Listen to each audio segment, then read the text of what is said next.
people of the internet, and welcome to another wrestling news log. This week, getting ready to go all in. I'll start announcing the title like that from now on. All right. I'm James Phoenix. With me, as always, is Jeff. Hi. And we're going to do the news. It's wrestling news, all promotions this past week. There's a lot of it. Here we go. As always, bring up the wheel of news. Honestly, we need to come up with a better name for it, and we shall. Yeah, we'll deal with that later.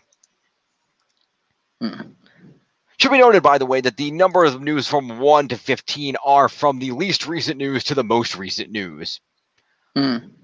So, here we go. Spinning a wheel. What do we got? Going with number 6. Yeah, this was a little... Okay. Have you heard of an independent superstar named Sam Adonis? Sounds vaguely familiar. Well, Sam Adonis has a slight issue going on right now. Okay. I don't know who he is, but like I said, the name sounds kind of familiar. Yeah. You may know him as the brother of... Oh, who the hell's brother is he? Let me see. Hang on. Because he has a brother in WWE, and I don't remember who the hell it is. Who the hell is Sam Adonis' his brother? He's the younger brother of Corey Graves. Okay, then. Hello? Yeah, I heard you. Hello? Can you hear me? Hello? Then why aren't you speaking? I am. Oh, did my headset do the thing? I guess. Hello? There we go. Stupid fucking headset. Sorry about that, folks. Live, everybody. Spend some money. Get a new headset. Yeah, it's not the headset. It's Hangout. Anyway, yeah, Sam Adonis is Corey Graves' younger brother. Okay. Real name Sam Polinsky, younger brother of Matthew Polinsky, better known as Corey Graves. Anyway, Corey Graves' brother has successfully gotten himself banned from an indie promotion, specifically Revolution Pro UK, because he worked at a Revolution Pro show last weekend, executing a run-in during a match between Chris Ridgway and Curtis Chapman. He then took the microphone and, in attempting to earn himself heel heat, managed to earn himself X-Pac heat. Okay, then. You want to know how he did that? Sure. By being extremely homophobic. That would do it. He used a homophobic slur, and that apparently, which drew a "go away" / disgusting chant from the crowd. What event was this? This was at the Revolution Pro UK event last weekend. Fair. Anyway, so he then ended up taking things further, which led him to get banned from the company. Revolution Pro put out a statement on their Twitter basically saying that no one instructed him to say those words. We're apologizing anyway because it was wrong. We embrace all cultures, sexes, sexualities, yada, yada, yada. We want everyone to feel safe and comfortable and take for granted the fact that no matter what problems may be affecting you in the outside world, for those hours you're with us, you're able to suspend your disbelief and forget about your troubles. And they did add that they believe that Sam Adonis, who has made a career out of being a controversial Trump flag-waving character in Mexican promotions, misjudged the situation and was basically not believing anything that he said, but was saying it as the character Sam Adonis and trying to get heat. But that doesn't change the fact that it was still wrong, and therefore he still faces consequences for those actions. Right.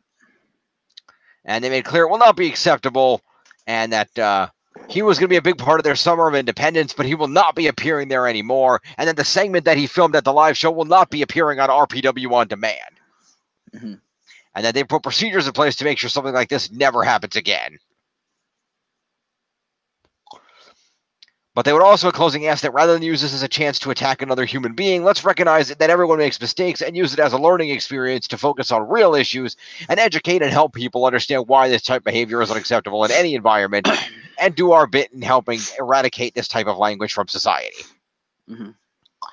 Adonis himself put out a statement saying that I'm truly sorry to anyone that I have upset with my in-ring actions at Revolution Pro in London yesterday. Sam Adonis is a fictional character that I portray in the realm of pro wrestling. My lack of judgment led me to believe that offensive comments would be accepted as entertainment in the 18-plus venue in which I was performing. These are not my personal beliefs, and I am ashamed of letting the fans down. So, sucks to be him.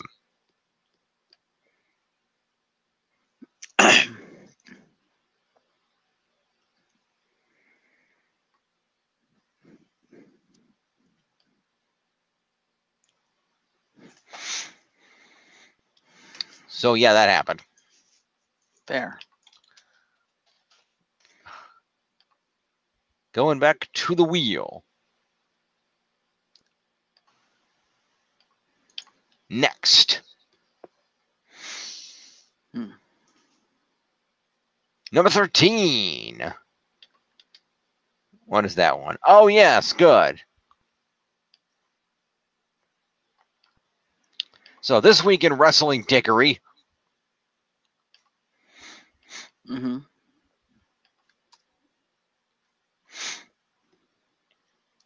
Colt Cabana has filed a $1.2 million lawsuit against CM Punk. Yes, he does, because CM Punk is an asshole. Apparently. Allegedly. So, if Colt Cabana is to believe, he is a raging asshole. Yeah. Well, according to the Chicago Sun-Times, which broke the story, I tell him to stop typing, please. It's distracting. Leave the call. No, because we're probably going to go back into it when we're done.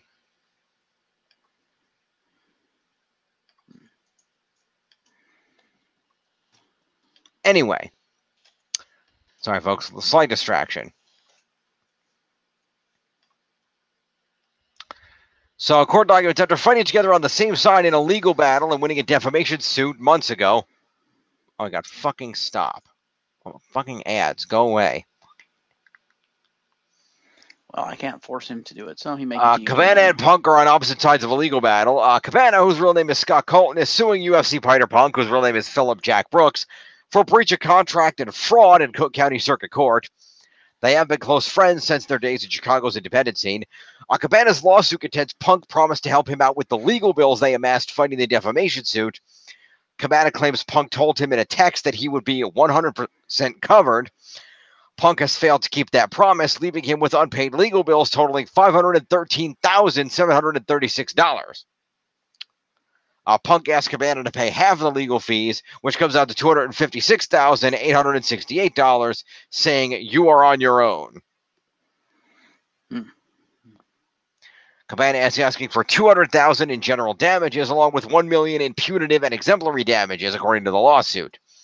The lawsuit claims that Brooks acted with fraud, malice, and oppression towards Colton with the deliberate intention of causing Colton harm.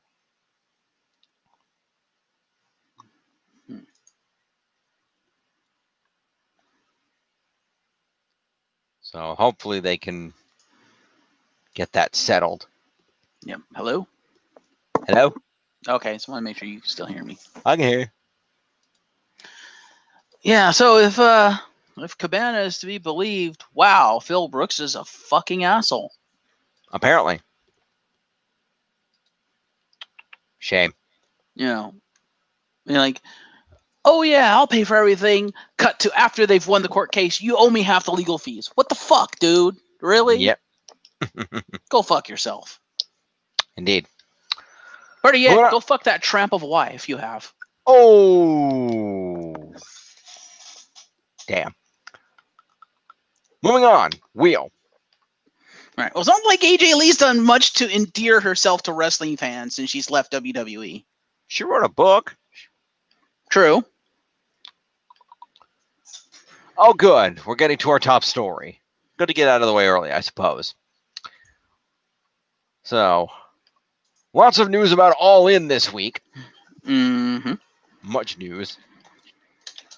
Let's start off and see what news happened. First of all, we had another match announced for All In. I don't know if you heard about this. Probably, but I don't quite remember. I saw a lot of news this week.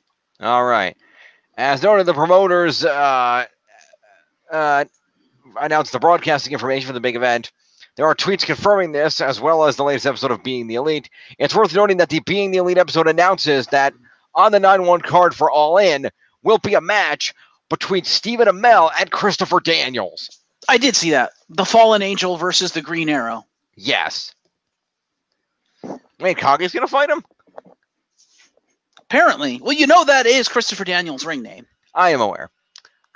Anyway, so yeah, that's going to be a good match. Let's see what else we have. I have a bunch of stuff for All In. Bunch of stuff. Much All In information. Let's see what we got here. No, not that. That one. Okay, so All In is sold out, as we know. It's the highest grossing and will be the most attended independent wrestling event in the U.S. ever. Fans around the world will be able to attend, but not everyone will be able to be in attendance. So for that, today, Cody and the Young Bucks announced their broadcast partners for the historic event, including another milestone. All In is more than a phrase. It's a harbinger of change for that wonderful slice of Americana we call pro wrestling, said Cody. All In will kick off with a special 1-hour event on WGN America entitled All In 0 Hour. Yep. The broadcast will feature exclusive matches and prepare you for the most anticipated independent show of all time, All In. That'll air at 6 p.m. Eastern, 5 Central on Saturday the 1st. Then the official All In event will be available on all major pay-per-view providers, as well as on Fight.tv, starting at 7 p.m. Eastern, 6 Central. In that same evening, it'll feature incredible matches, including the NWA World's Heavyweight Championship match between the American Nightmare Cody and the defending champion Nick Aldis. The villain Marty Scurll will go one-on-one with the Rainmaker Kazuchika Okada and the Golden Elite team of the Young Bucks. And Kota Ibushi will take on Rey Mysterio, Phoenix, and Bandito in a 6-man tag match. Other talents appearing include Kenny Omega, Hangman Adam Page, Steve Amell, and ROH World Champion Jay Lethal. In addition, Cody and the Young Bucks have reached a deal with their home promotion of Ring of Honor Wrestling to stream the 4-hour live event on Honor Club.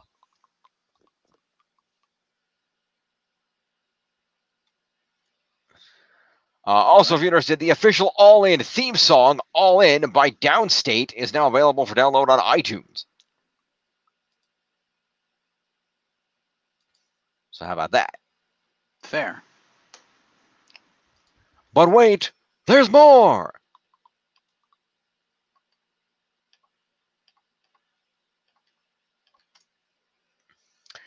Also announced were several more matches for this event.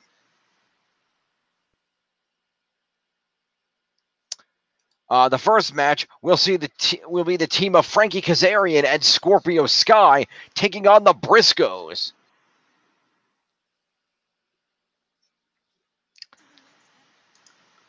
Also confirmed for the match is a 15-participant over-budget battle royal. Okay, then.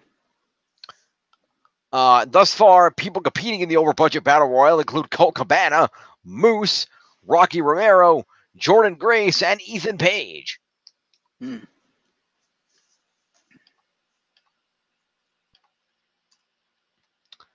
All right, what else we got?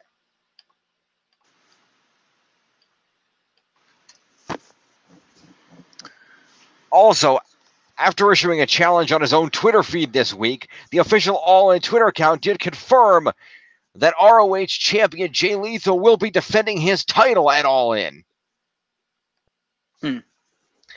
And he will be defending that title against the winner of the previously announced 15-person over-budget battle royal. Okay, then. So how about that?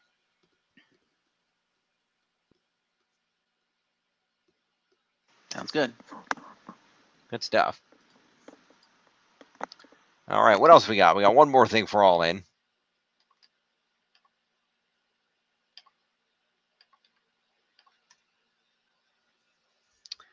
Oh, yeah, so let me put this up. We have from the Twitter of Cody, we have a possible image of the All-In stage design.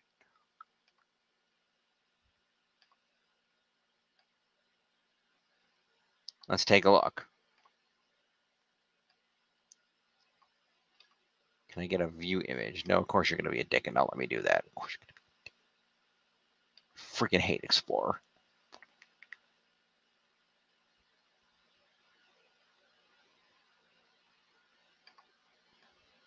Ah, fuck's sake. All right, let's just do this.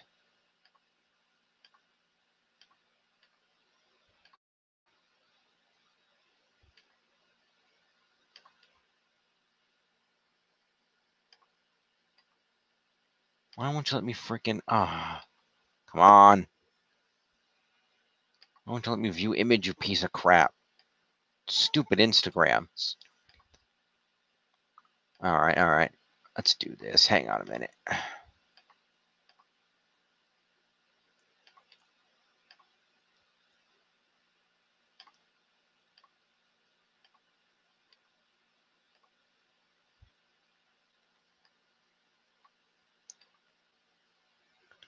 Can I do it from here? No.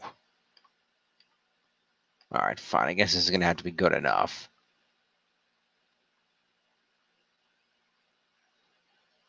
It will not let me full screen this image.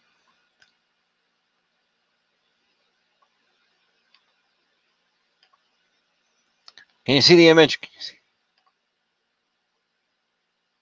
I can't see the image. Okay, ignoring Cody's lunch, take a look at his tablet there. Mm-hmm.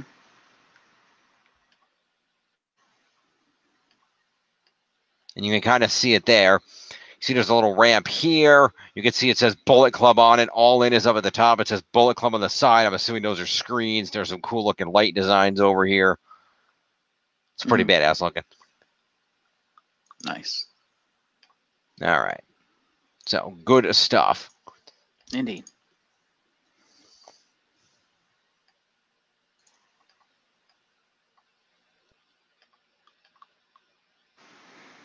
So,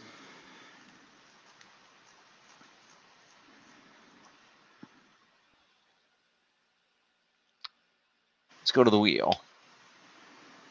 Mm-hmm. Number 4. Oh, this one's straightforward and easy. We'll get this one out of the way.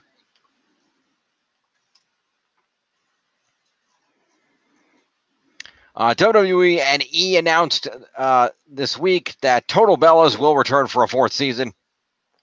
Of course it will. The Bellas are set to be executive producers for the show and are also featured in E's Total Divas, which premieres in September for its 8th season. So Total Bellas returning. So there you go. The season 3 finale of Total Bellas drew 617,000 viewers, by the way, and the entire season averaged about 8% more viewers than season 2. So views on Total Bellas are going up. Okay, then.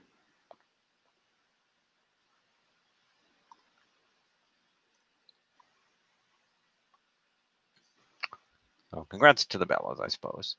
Good times. Indeed.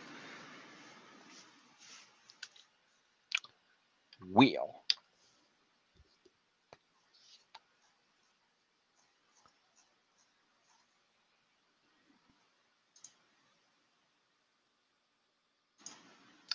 Number 2.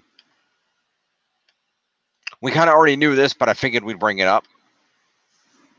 Because you brought this to my attention earlier in the week.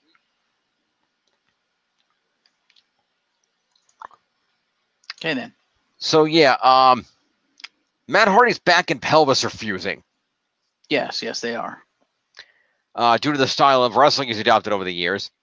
He also posted a quote on Twitter that led people to believe that if he's not outright retiring, he may realize he's getting close. I don't know if you saw that post. No, I did not. He says, to all that supported me in the Independent and Omega, to the fans of Team Extreme, to the Mattitude followers, to the outspoken fans who brought me back in 2005, to the people who backed me when I was reincarnated in pro wrestling. To the hashtag Woken Warriors, thank you.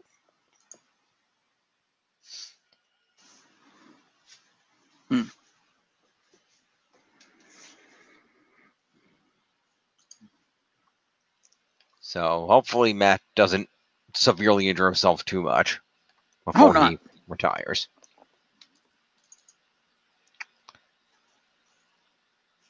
Let's see here. At least he's not leg dropping anymore.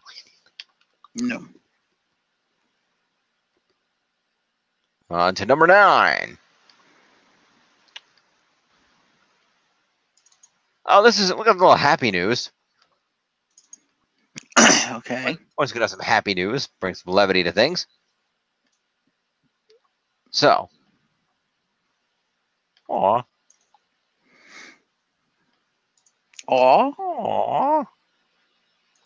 So,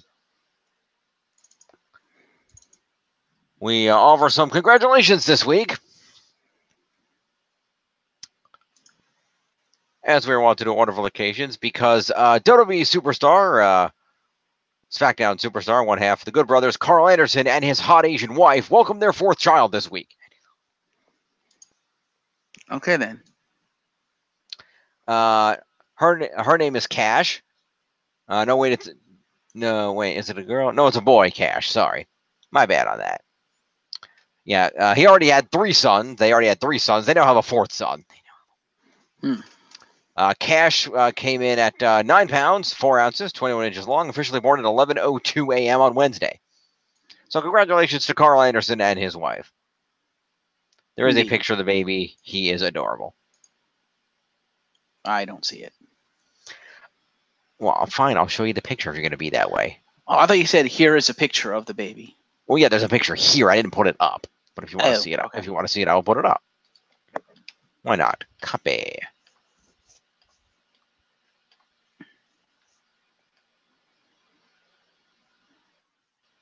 There you go. He cut his head off. There you go. Aww. Yeah, it's a cute baby. Congratulations to Carl Anderson and his hot Asian wife. Indeed.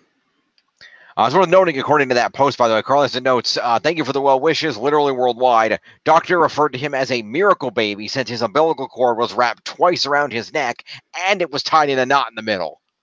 Yeesh. The hashtag Good Brother came through. So there you go. Fair.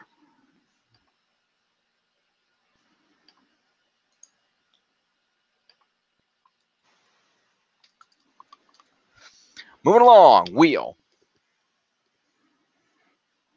What do we got? Up top at number 1. Let's talk about this briefly. This was our headline story last week.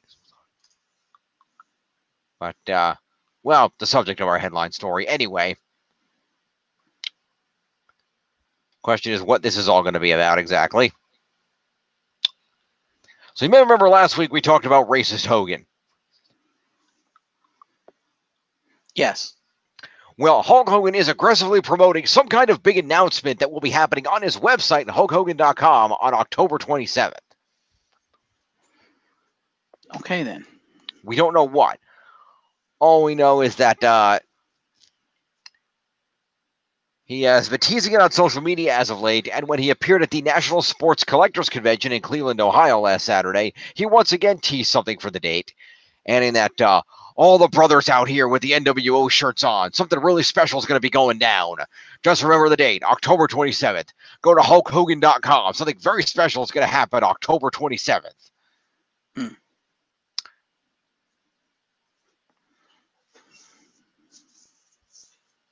know, there's a lot of stuff going on. WWE put Hulk Hogan back in the Hall of Fame. That means I get to go back and beat Vince McMahon up one more time.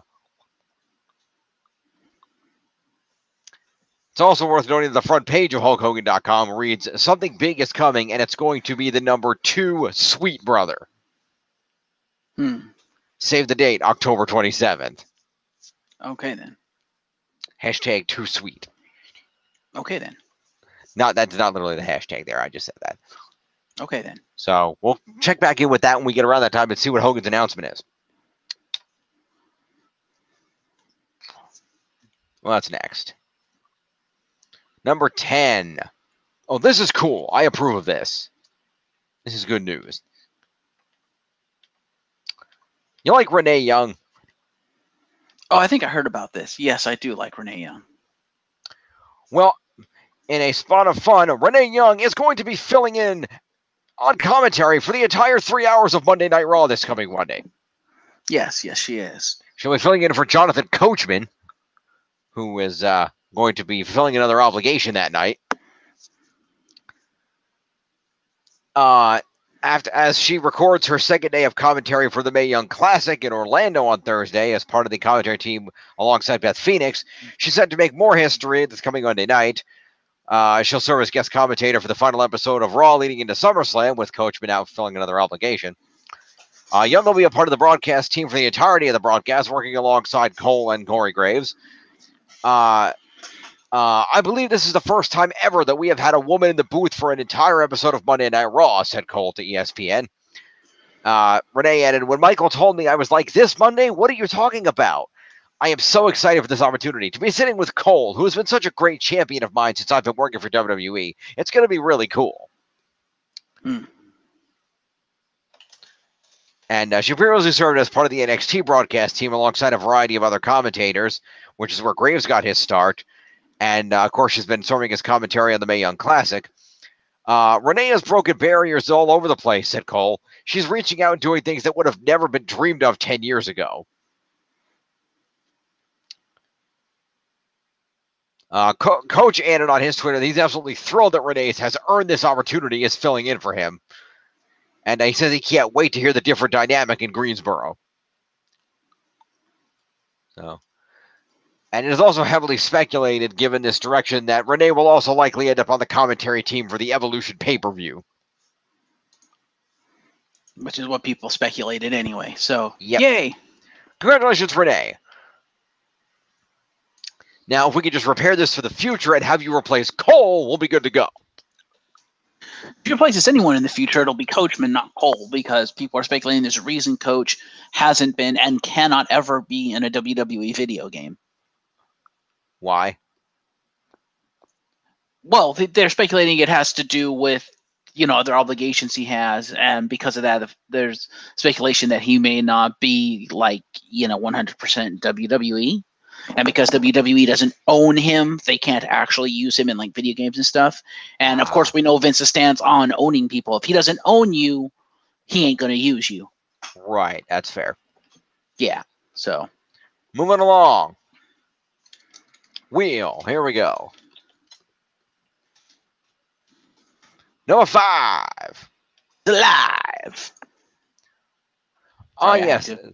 This is cool. This is just a fun little bit of news for wrestling fans out there. If you folks out there at home subscribe to the WWE Network for just $9.99 or $11 if you're Jeff, then you might be interested in knowing that some new content has been added.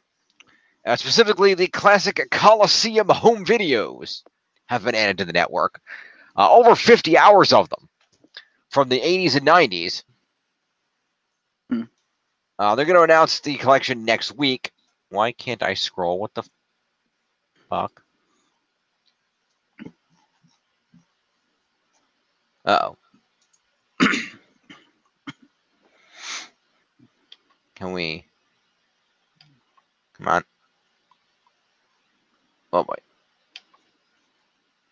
There we go. Okay, we're okay. Thought I was going to have to kill Explorer for a minute there. There we Apparently go. not. Okay. Now we're okay for the moment. All right.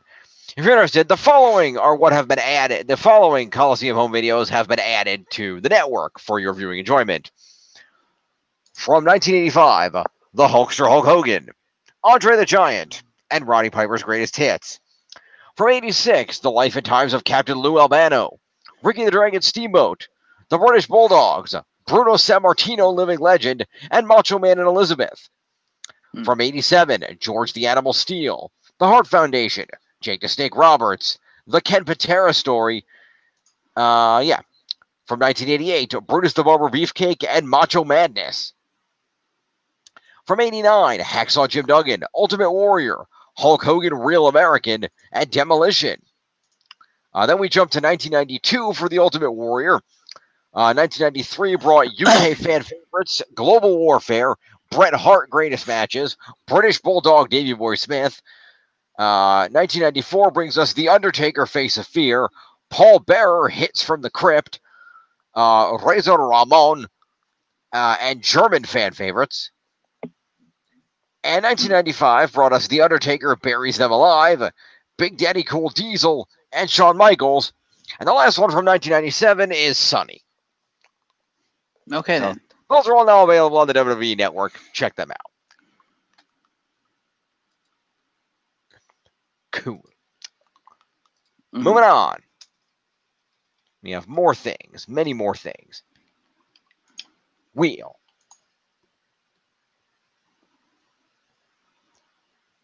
Number 11. This just sucks. Sometimes shit sucks. Not a big deal, luckily, but sometimes shit sucks. So, you may remember that Maria Kanellis hasn't been around in a while. Yeah, presumably because she had a kid. She did. However, go away. However, she has actually been training at the Performance Center. Okay. And in the hopes of making it back to the ring. She had the child back on April 4th. But unfortunately, while training at the Performance Center, she broke her wrist. Ooh. Which is going to put her arm in a cast for about 6 weeks. So it's not a major break. Right. But that is going to delay her comeback a little bit. Fair. She posted a Instagram picture of an x-ray with a red circle indicating where the break is in her wrist. And a smiley face with a sensor of cursing over it. Adding that, I broke my wrist training in the ring to come back. 6 weeks in a cast. Do the math. Still have time before #evolution. So hopefully Maria will make it to Evolution. We wish you luck in that endeavor. Yeah. Moving on. Wheel. Oh, fortunate. No. Number 8. Speaking of people suffering from injuries, Alistair Black. Yeah. Yeah. So as noted, Alistair Black apparently suffered a groin injury at a recent house show, and it's going to require surgery. Fuck you, Tommaso Ciampa. Which puts his participation in the NXT title match at TakeOver in serious jeopardy. There were apparently some conflicting reports on the severity of the injury, especially with WWE not putting out an official statement on the matter. Now, the company did clarify somewhat after the weekly NXT show was concluding, however, as GM William Regal was in the ring talking about the upcoming triple threat match when a production assistant came and told him that something had happened in the parking lot. Regal ran to the parking lot following the assistant and saw Alistair Black laid out on the ground, unconscious. Johnny Gargano was seen in the area. The Undisputed Era drove away from the scene of the crime, and Heavy Machinery were loitering around taking pictures of Black. So the tease is that any of them could be potential suspects in the assault. And while WWE has yet to confirm what will happen in the triple threat match, there's a very good chance that he'll get written out via this injury angle. Yep. So we wish Alistair Black a speedy recovery from his surgery and hope to have him back soon.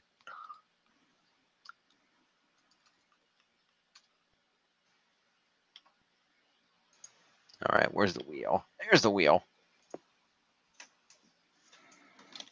12. I was hoping that one. I guess that'll work. I was hoping to do a different one, but we'll stick with the wheel. So, I'm going to open this by saying something. Say something. Spoilers. Okay. In a Facebook post that has since been deleted, the American Bank Center in Corpus Christi, Texas, decided to outright spoil a major match of SummerSlam. Okay, then. Do you want to hear the spoiler? Has it been confirmed? No. Then sure, why not? So they're hosting a house show on Saturday, September 15th, which is a couple weeks after SummerSlam. And they posted on their Facebook page an advertisement image with a very large poster of Ronda Rousey holding the Raw Women's Championship with the tag #spoiler. Yeah, that's what people are pretty much expecting, so that's not too much of a spoiler, I suppose. Yeah, but the post has since been deleted. So, WWE was probably not pleased.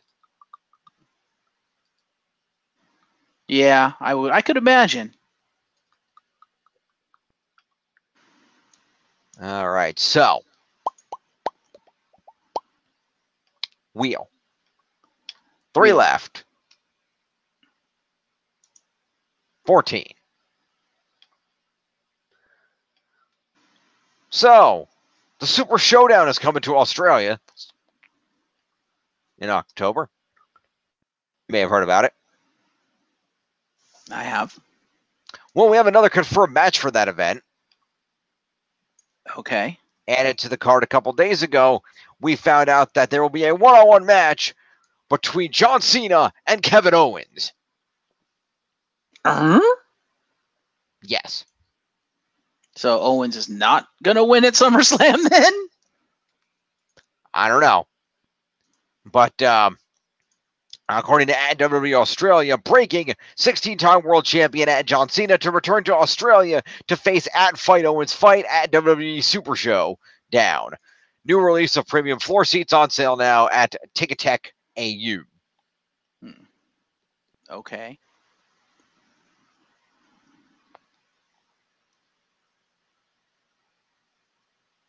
All right.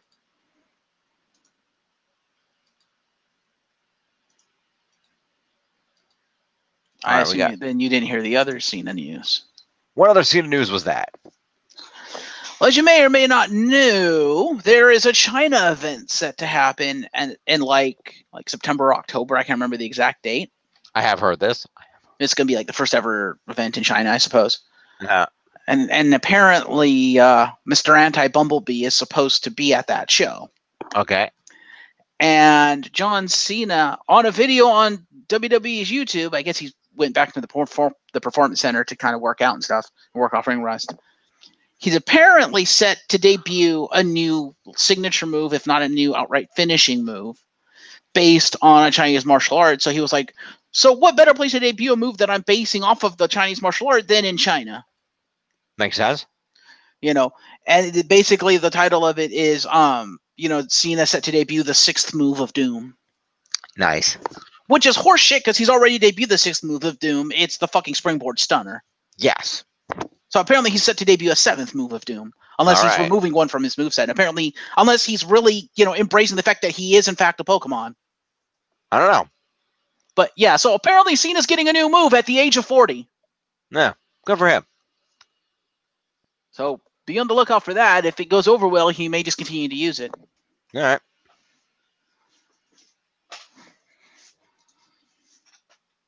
Moving on. That's good to know. All right, we got 2 stories left.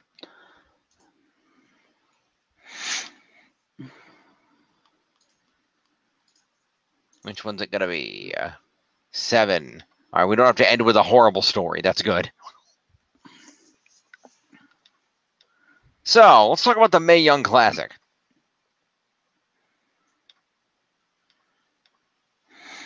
Okay. It's being filmed. We're not going to spoil it. We're going to talk about it once it airs, but we will discuss this. I referenced this earlier, but we got some more details. The Mae Young Classic will be premiering on September 5th on the WWE Network. The single elimination tournament will continue each Wednesday night until only 2 competitors remain, and then those 2 competitors will compete at the Evolution pay-per-view for the win. Calling the action for this year's Mae Young Classic will be Michael Cole, Hall of Famer Beth Phoenix, and Renee Young, marking the first time in WWE history that 2 women are in the announce booth. Okay, then. Phoenix, a 3-time women's champion and former Divas champion, recently led her insight as part of the Mixed Match Challenge. Joining them as part of the broadcast team will be Kathy Kelly and Shadia Basezio, who will conduct backstage interviews with competitors throughout the tournament. Hailing from Jordan, Basezio is the first woman from the Middle East to be recruited into WWE's developmental system, training at the Performance Center. Kayla Braxton will serve as the tournament's ring announcer.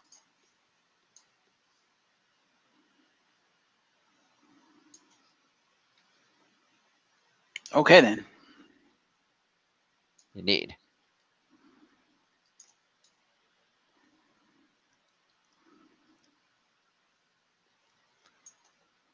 So far, 31 of the 32 competitors have been announced. We still don't know who the last competitor is. Hmm.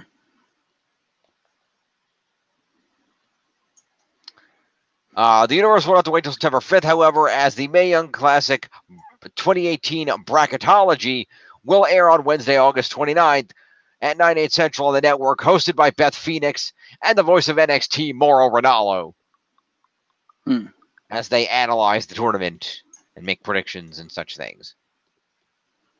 So stay tuned for all that. Unfortunately, speaking of the Mae Young Classic... Okay.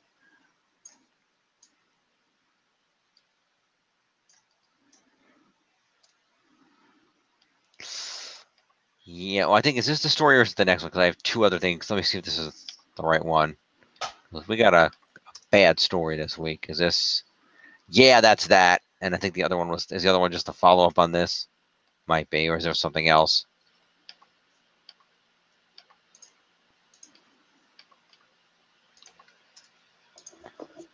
Yeah, that's part of this. Okay, yeah.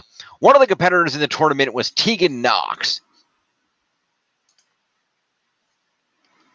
Okay. She was one of the competitors. And the tournament did not end well for her.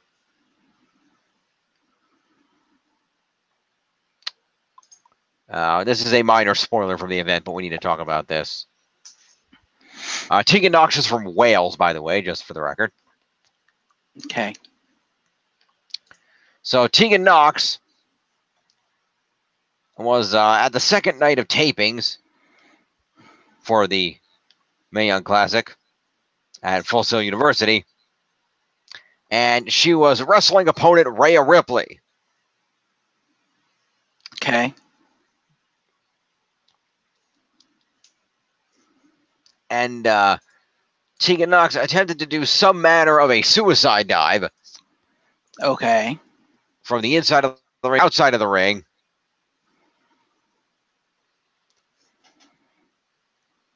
And whatever happened when she landed, she freaking destroyed her leg. Ow. Like, she landed awkwardly and something shattered because she was, according to people in attendance, on the ground screaming.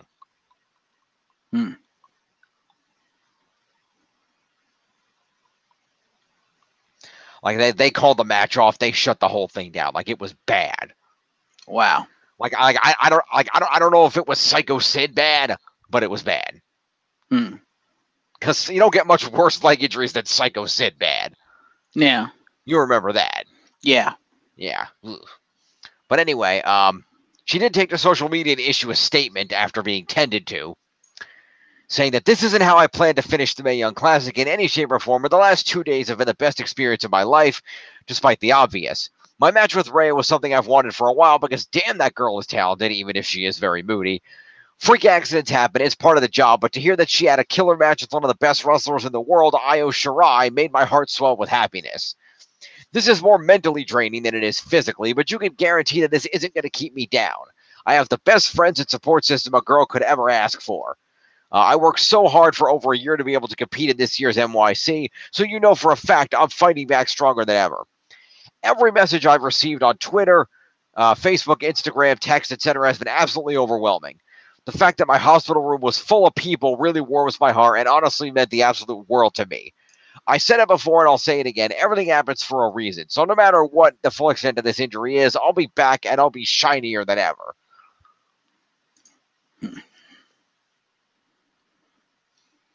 Later in the night after the event, Triple H came out and announced that she had suffered a broken leg. So, yeah, she snapped her leg in some manner.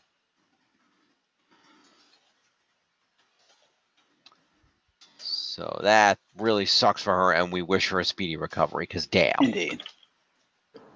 That is just suckage.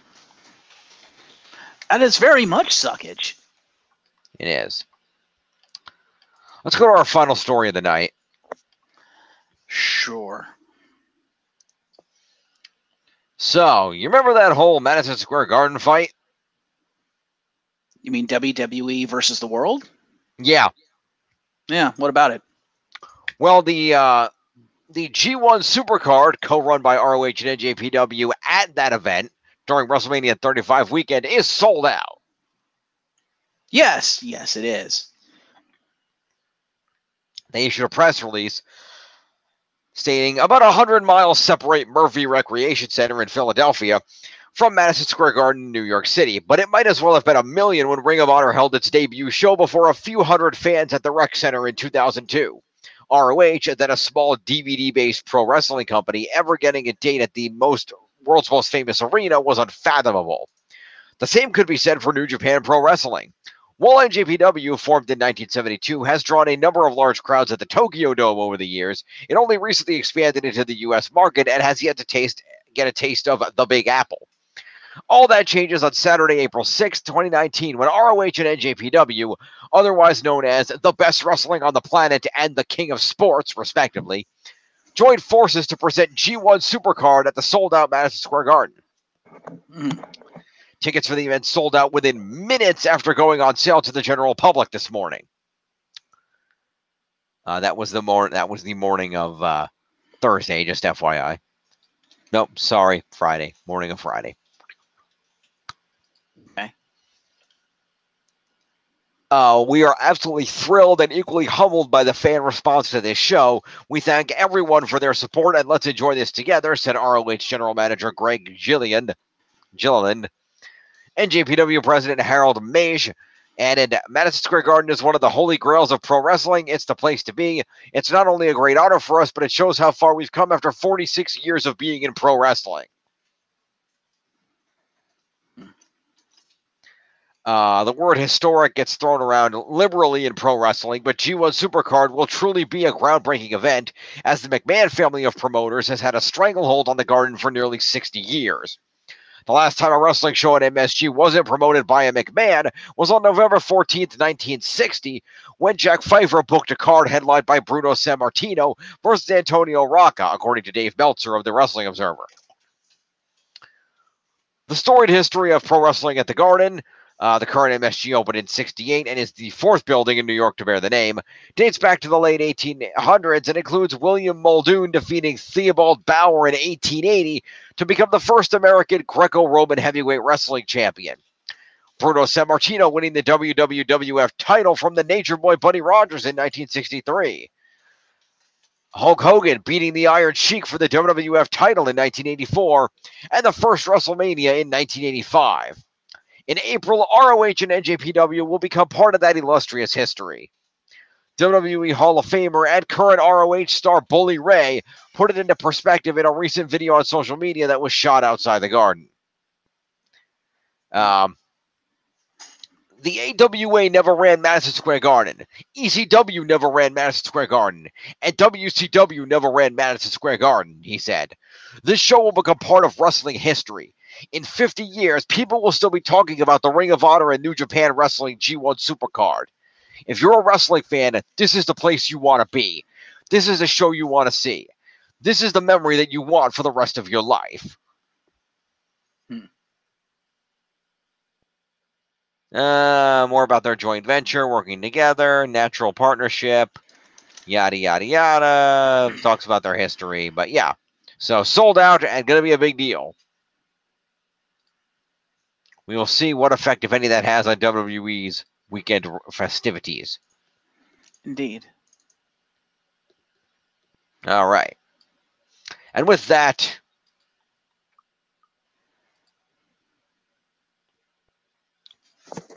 that is the news. Jeff, thank you for being here. Absolutely. Everyone stay tuned tomorrow night when we are going to do our usual scoring and whatnot. As a reminder, next week, the videos will be delayed, if not outright canceled, because Jeff and I will both be out of town from Thursday through Sunday. Well, they will be delayed. We have to at least do the scoring because Yeah. and we're going to have to do it before Thursday because pay-per-view. So we're trying to be in a time crunch after we get back. All right, we'll figure out what we can do. Yeah.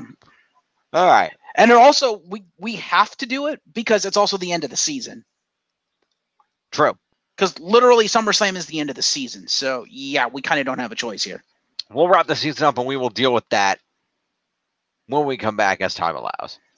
Absolutely. But in the meantime, be on the lookout for Power Morphicon vids, because somewhere in there will be some, whether we record them, on our own and then edit them. How about in the meantime, stop showing our audience your fat stomach and sticking your hands down your pants? How about that? Sorry. That's odd.